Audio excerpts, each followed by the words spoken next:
नमस्कार, मैं हूं आपके साथ अली मतार। अपना बिहार की शुरुआत बड़ी खबर से करेंगे और इस वक्त एक बड़ी खबर बेतिया से आ रही है, जहां एक युवक ने अपने परिवार के साथ घर पर बैठे वार्ड सदस्य पर अंधाधुंध फायरिंग कर दी, जिससे मौके पर अफरा तफरी मच गई।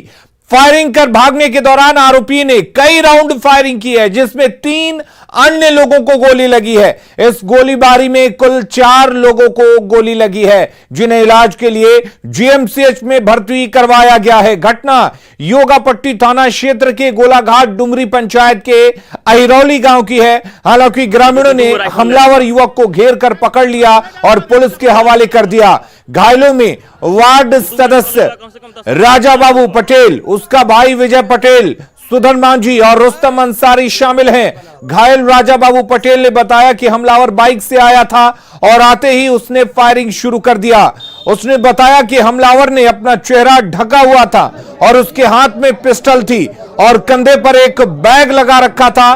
बताया जा रहा है कि आरोपी को पकड़ने के लिए जब ग्रामीण दौड़े तो हमलावर ने फायरिंग शुरू कर दी, जिसमें वार्ड सदस्य के भाई और 2 अन्य ग्रामीणों को गोली लग गई। घटना की सूचना पर पहुंची योगापट्टी थाना की पुलिस और एसडीपीओ सदर मुकुल परिमल पांडे मौके पर पहुंच गए और आरोपी से पूछताछ कर रहे हैं।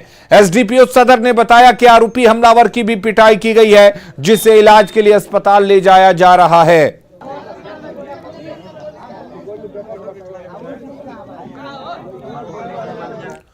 और एक और बड़ी खबर बेगूसराय से आ रही है। अपराधियों ने यहां पर छात्रा की हत्या कर दी है। छात्रा के शव को झाड़ी में फेंक दिया है। शव फेंक कर अपराधी फरार हो गए हैं। घटना गढ़पुरा थाना क्षेत्र के धर्मपुर वार्ड नंबर 2 करवाहा चौर की है।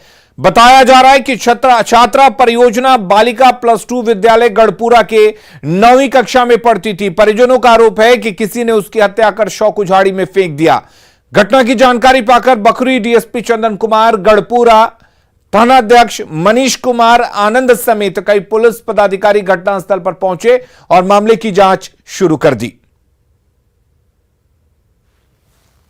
9:30 बजे के आसपास में थाना को सूचना मिली कि सपना कुमारी, उनके पिताजी का नाम है श्याम मालाकर, इनके घर से 300 मीटर की दूरी पर झाड़ी के पीछे उनकी बॉडी मिली है। प्राइमा फेसी देखने से गला दबा करके ही मृत्यु होने का कारण बताया जा रहा है। बाकी इंक्वेस्ट के लिए भेजा जा रहा है, अनुसंधान हम लोग करेंगे, इस पर जल्दी खुलासा किया जाएगा। देखने प्राइमा फेसी देखने से घर के लोग, परिवार के लोग के द्वारा यही बताया जा रहा है कि गला दबा करके मारा गया है। और रुक करेंगे इस वक्त एक और बड़ी खबर की। आरा से बड़ी खबर है, जहां पर मुखिया ने पूर्व मुखिया के घर पर फायरिंग की है। पूर्व मुखिया के बेटे को गोली लगने से मौत हो गई है। पुलिस ने आरोपी मुखिया को पकड़ लिया है। कोरी पंचायत की मुखिया ने फायरिंग की थी। आपसी विवाद में गोली चली थी। आरोपी मुखिया का नाम संजय चौधरी बताया जा रहा है, जिसने देर रात पुरानी चुनावी रंजिश में इस घटना को अंजाम दिया। संजय चौधरी का पूर्व मुखिया रामेश्वर उर्फ बम पासवान के साथ लंबे समय से चुनावी रंजिश चल रहा था, जिसको लेकर बीती रात यह घटना घटी है।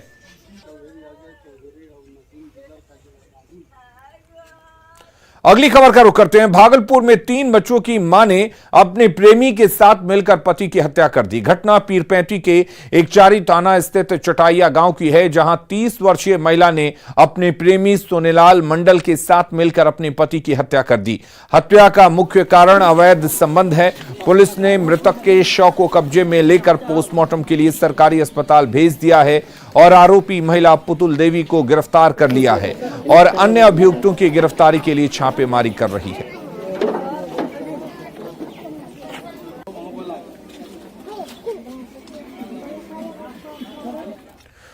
और दानापुर से इस वक्त एक बड़ी खबर है। दानापुर से, जहां पर एक छात्रा के साथ सामूहिक दुष्कर्म का मामला सामने आया है। कोचिंग जा रही थी छात्रा और उसी दौरान एक बागीचे में ले जाकर रिश्तेदार ने अपने साथियों के साथ मिलकर सामूहिक दुष्कर्म किया है।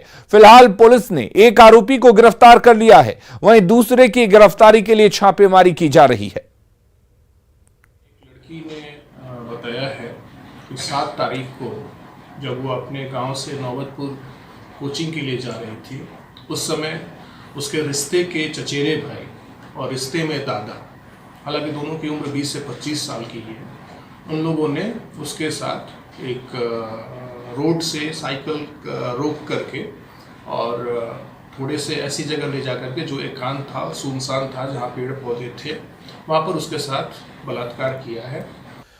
सीतामढ़ी पुलिस को बड़ी सफलता हाथ लगी है। नेपाल सीमा से सटे बिहार के इलाकों में डकैती की घटना को अंजाम देने वाले एक बड़े गिरोह का पुलिस ने खुलासा करते हुए गैंग के 4 सदस्यों को गिरफ्तार किया है। पुलिस ने इनके पास से पिस्टल, गोली, मोबाइल और लूट के पैसे बरामद किए हैं। पुलिस को 3 जिंदा बम भी मिले हैं। ये डकैत घटना को अंजाम देकर बड़ी चालाकी से बॉर्डर पार कर जाते थे। एसपी ने बताया कि करीब 30 से 35 लोगों का ये गैंग है जो मिलकर काम करता है। फिलहाल पुलिस गिरफ्तार 4 सदस्यों से पूछताछ कर रही है। 35 की संख्या में क्रिमिनल डकैती की घटना को कायद करते हैं। उसमें ज्यादातर अपराधियों के नाम का भी खुलासा हुआ है, जिसमें पता चला है कि वो लोग यहाँ के लोकल लाइनर से संपर्क करते हैं। इसमें से 1-2 अपराधी हैं जिनका संबंध भी है उन लोगों से, जिसके चलते भी वो लोग संपर्क में आते हैं। उनके द्वारा लोकल लाइनर का भी कार्य किया जाता है। घटना में भी अपने क्षेत्र की जो घटना होती है उसमें ये लोग थोड़ा दूर से आके लाइनिंग का काम करते हैं और दूसरे क्षेत्र में जाते हैं तो खुद भी इनके द्वारा घटना कायद की जाती है।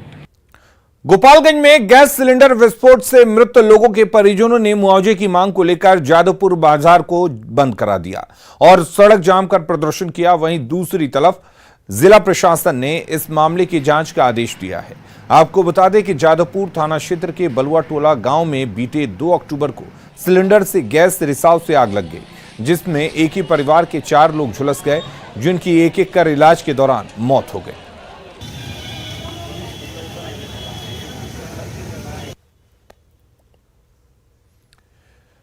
निकाय चुनाव पर कोर्ट की रोक के बाद बिहार की सियासत गर्मा गई है। रोक के बाद जेडीयू ने बीजेपी पर आरक्षण विरोधी होने का आरोप लगाया, साथ ही साजिश रचने की भी बात कही। जेडीयू के नेता आज गांधी मैदान में गांधी जी की मूर्ति के नीचे पोल खोल अभियान चला रहे हैं, जिसमें प्रदेश अध्यक्ष समेत बड़ी संख्या में नेता और कार्यकर्ता शामिल हो रहे हैं। धरने का जायजा लिया न्यूज 18 संवाददाता आनंद अमृतराज ने। चुनाव पर लगी रोक के बाद बिहार में सियासत सरकार इस वक्त आपको तस्वीर दिखा रहे पटना के गांधी मैदान में गांधी के मूर्ति के नीचे आरक्षण विरोधी भाजपा का पोल खोल 1 दिवसीय धरना जेडीयू के तमाम नेता और कार्यकर्ता यहां पर पहुंचे हुए हैं और इस वक्त जेडीयू के प्रदेश अध्यक्ष उमेश कुशवाहा भी इसमें मौजूद है। सर, इस पोल खोल अभियान की जरूरत क्या पड़ गई? आज बिहार के सभी जिला मुख्यालय में जो आरक्षण विरोधी भाजपा का जो चेहरा है उसको बेनकाब करने के लिए और जो उसके काले सच है उसको उजागर करने के लिए हम लोग आज पूरे बिहार में जिला मुख्यालय पर बैठ रहे हैं, धरना दे रहे हैं और देख रहे हैं कि जिस तरह ये 10 अक्टूबर और 20 अक्टूबर को जो नगर निकाय चुनाव होना था और उसको माननीय न्यायालय द्वारा जो इसमें आरक्षण को लेकर जो रोका गया, दलित अति पिछड़ा को आरक्षण को विरोध भाजपा कर रही है, उसको काले सच को हम लोग उनके दोहरे चेहरे को हम लोग उजागर करने के लिए आज हम लोग धरना पर बैठे। भाजपा हाईकोर्ट के द्वारा एक निर्णय आया है और आयोग बनाने की बात हुई। ये आयोग बनाना मामले को लटकाने जैसा। हम लोग शुरू से ये मांग करते रहे केंद्र सरकार से कि इस देश में आवश्यकता है जातीय जनगणना की। हम लोगों ने लोकसभा में उठाया, पूरे सांसदों का प्रतिनिधि मंडल गृह मंत्री से मिला। माननीय मुख्यमंत्री जी ने 2 बार बिहार की विधानसभा ने दोनों सदनों ने सर्वसम्मति से प्रस्ताव पारित किया। उसके बाद माननीय मुख्यमंत्री जी स्वयं गृह मंत्री से मिले। उसके बाद माननीय मुख्यमंत्री जी सभी प्रतिनिधि दलों के प्रतिनिधि मंडल के साथ प्रधानमंत्री से भी मिले। केंद्र सरकार जातीय जनगणना कराने के लिए तैयार नहीं है, क्योंकि उनको मालूम है जातीय जनगणना होगी तो आरक्षण व्यवस्था को लागू रखना होगा, इसलिए केंद्र सरकार इसको नहीं माने। सभी लोगों का ये दावा है कि आने वाले समय में के दूसरे सहयोगी है वो भी इस आंदोलन में भाग, लेकिन फिलहाल जेडीयू निकाय चुनाव स्थगित होने के बाद अकेले ही पोल खोल अभियान के तहत धरना पर बैठ गए हैं। कैमरामैन मणि जुलिया के साथ आनंद अमृतराज, न्यूज 18 नेटवर्क, पटना। नगर निकाय चुनाव में आरक्षण को लेकर जहां जेडीयू बीजेपी पर साजिश का आरोप लगा रही है, वहीं बीजेपी सरकार पर हमलावर है। बीजेपी नेता सम्राट चौधरी ने कहा कि जब तक सरकार आरक्षण के साथ चुनाव नहीं करवाती, वो चुप नहीं बैठेंगे। कहा कि जहां जाना है जाओ, लेकिन अति पिछड़ों को आरक्षण दो और बिहार में चुनाव कराओ। सिर्फ गलत बयानी करने से नहीं चलेगा। जनता दल यूनाइटेड के कुछ नेता आजकल कह रहे हैं, अज्ञानी नेता लोग, कि गुजरात में बिना कमीशन का ही चुनाव हो गया। इनको जानकारी नहीं है, जानकारी लेना चाहिए। बिहार में जब कभी नगर निकायों का चुनाव होगा, उस चुनाव में अति पिछड़ा वर्ग को आरक्षण देकर के चुनाव कराया जाएगा। मुगालते में न रहे विपक्ष के लोग और खासकर भारतीय जनता पार्टी के लोग, जो आरक्षण विरोध के नाम पर अपनी राजनीति चमकाने का काम करते रहे हैं, आज वह आरक्षण के हितैषी बने बैठे हैं। लेकिन जो भाजपा इस मुद्दे पर खुद को चिंतित दिखा रही है, उस भाजपा के नेता ये जरा बता दें कि बिहार में जातिगत जनगणना का विरोध भाजपा क्यों कर रही है। केंद्र सरकार ने, जो भाजपा की सरकार है, क्यों स्पष्ट तौर पर मना कर दिया कि हम जातिगत जनगणना नहीं करवाएंगे। हम तो कह रहे हैं जातिगत जनगणना करवाइए, तो कौन है बाधा, बताइए ना, भाजपा के लोग बताएं। अगर सम्राट चौधरी जी में हिम्मत है तो वो केंद्र सरकार पर दबाव बना करके जातीय जनगणना कराने की बात करें, और मोहन भागवत ने जो आरक्षण की समीक्षा की बात की है, उस पर अपना मंशा स्पष्ट करे कि क्या वो भी आरक्षण की समीक्षा के संबंध में उनके दिए गए बयान के साथ हैं या नहीं हैं। तो बिहार निकाय चुनाव को लेकर बीजेपी लगातार सरकार पर हमलावर है। बीजेपी कार्यालय में प्रदेश अध्यक्ष ने प्रेस कॉन्फ्रेंस के जरिए सरकार पर निशाना साधा है और कहा है कि जब एनडीए की सरकार थी तब आरक्षण की व्यवस्था थी, लेकिन अब की सरकार से नहीं चाहती है। सरकार ना तो सुप्रीम कोर्ट जा रही है और ना ही आयोग बना रही है। 17 अक्टूबर को बीजेपी धरना प्रदर्शन करेगी। राष्ट्रीय जनता दल हो गए हैं, तो फिर वह 1990 में जब लालू जी और नीतीश जी की जोड़ी एक साथ थी, उस समय भी पंचायतों में नहीं दिया गया था आरक्षण, और वही काम आज फिलहाल नगर निकाय के साथ किया जा रहा है। भारतीय जनता पार्टी का स्पष्ट मानना है कि हर हालत में अनुसूचित जाति को, अति पिछड़ों को आरक्षण मिलना चाहिए। इसके लिए तुरंत अपना जो भी करना है करें, और चुनाव भी शीघ्र होना चाहिए।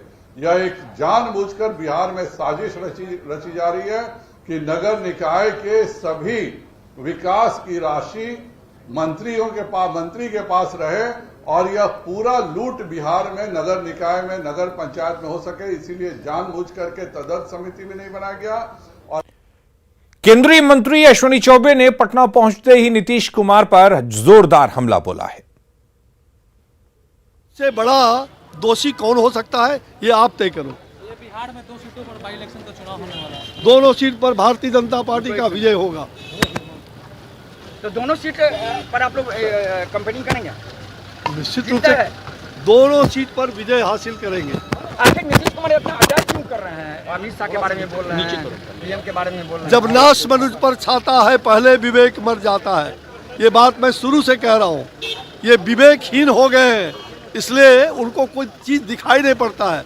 उनको केवल और केवल सत्ता का सुख चाहिए। अब तो विपक्ष एकता बनाने को, उनका पीएम पद के उम्मीदवार होने वाले हैं। अरे भाई, कहाँ से आप चले आए? मुंगेरी लाल का हसीन सपना दिन में वो सपना रहे हैं। बिहार में शराबबंदी कानून की सफलता के लिए पुलिस शराब माफियाओं के खिलाफ अभियान चला रही है। शराब तस्करों को पकड़ने और उन्हें सबक सिखाने के लिए तकनीक का इस्तेमाल कर रही है। सीतामढ़ी पुलिस ने शराब माफिया की मोबाइल लोकेशन के आधार पर कार्रवाई करते हुए पिकअप वैन से भारी मात्रा में शराब बरामद किया। जब्त शराब की कीमत 20 लाख रुपए से अधिक बताई जा रही है।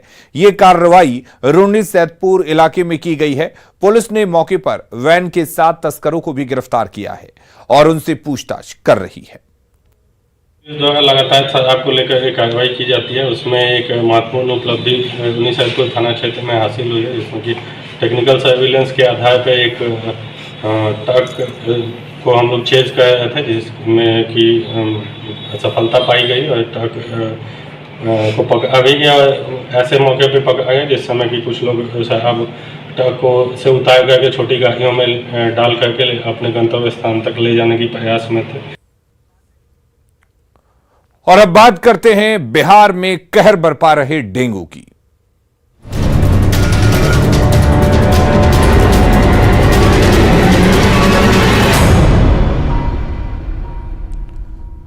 तो पूरा बिहार डेंगू के डंक से करा रहा है। डेंगू के मामले लगातार बढ़ते जा रहे हैं। डेंगू के सबसे ज्यादा केस पटना से सामने आ रहे हैं। नवादा में 2 लोगों की मौत डेंगू से हो गई। बिहार में डेंगू अब तक 4 लोगों की जान ले चुका है, जिसमें एक मौत बेगूसराय में भी हुई है। पूरे बिहार में करीब 4000 लोग इस वक्त डेंगू से बीमार हैं। लोगों में दहशत की स्थिति है। राजधानी पटना के गर्दनीबाग अस्पताल की तस्वीरें बता रही हैं कि लोग कितने डरे हुए हैं।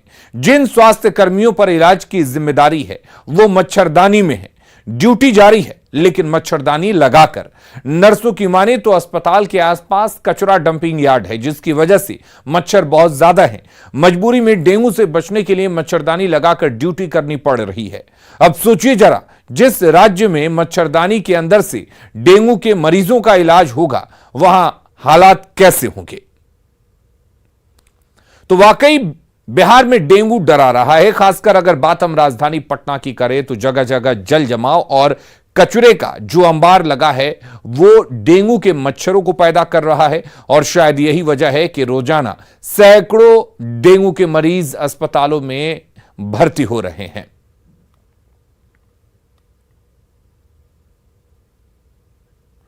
और चलिए अब आपको बताते हैं कि डेंगू के आखिर लक्षण क्या हैं और उसे समझने और सावधान रहने के लिए क्या कुछ करना पड़ेगा। दरअसल डेंगू का सबसे पहला लक्षण है तेज बुखार, और इसके साथ ही मांसपेशियों में दर्द भी होता है और शरीर पर चकत्ते जैसे निशान भी आ सकते हैं। अगर डेंगू के साधारण लक्षण आपको दिखने लगे हैं तो उसके गंभीर लक्षण क्या कुछ हैं, यह भी हम आपको बता दें। हड्डियों में तेज दर्द होता है, यानी कि आपके जोड़ों में तेज दर्द हो सकता है, उल्टी हो सकती है, आंखों में दर्द का एहसास हो सकता है और कमर के हिस्से में भी दर्द हो सकता है। बार बार उल्टी आ सकती है, नाक और होंठों से खून निकल सकता है, उल्टी और मल में भी खून आ सकता है। तो ये लक्षण को पहचानिए। अगर इस तरह के लक्षण आपके अंदर हैं बुखार के साथ, तो आप तुरंत डॉक्टर से मिलिए। और अब आपको समझाते हैं कि आखिर डेंगू फैलता कैसे है, कैसे इसको रोका जा सकता है फैलने से। सबसे पहले आपको बता दें कि डेंगू का जो मच्छर होता है वो रुके हुए साफ पानी में पनपता है। साफ पानी जो कहीं पर जमा हुआ हो तो अपने आसपास देख लें, अपने घर पे या अपने आसपास की कहीं साफ सुथरा पानी जमा तो नहीं हुआ है।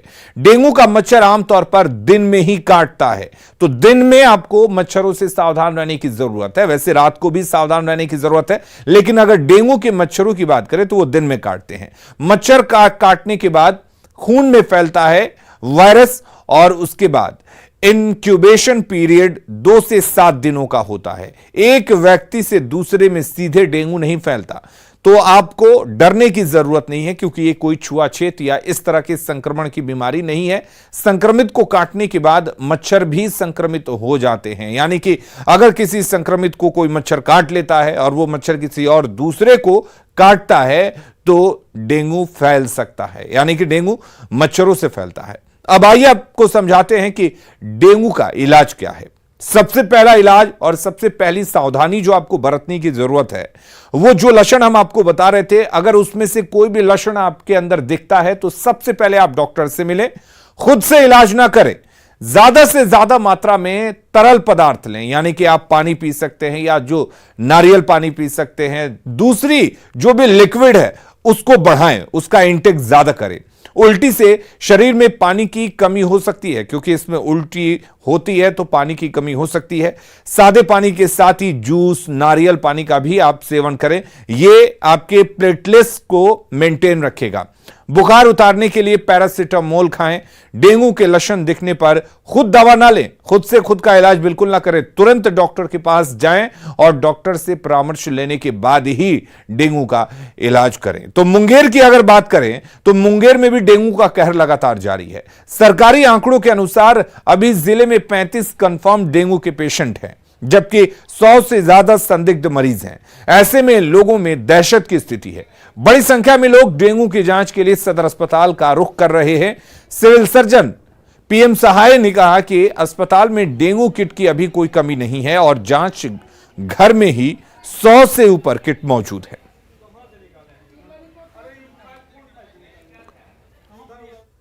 और इधर बिहार के अन्य जिलों में डेंगू के बढ़ते मामले को लेकर शेखपुरा स्वास्थ्य विभाग अलर्ट मोड पर आ गया है।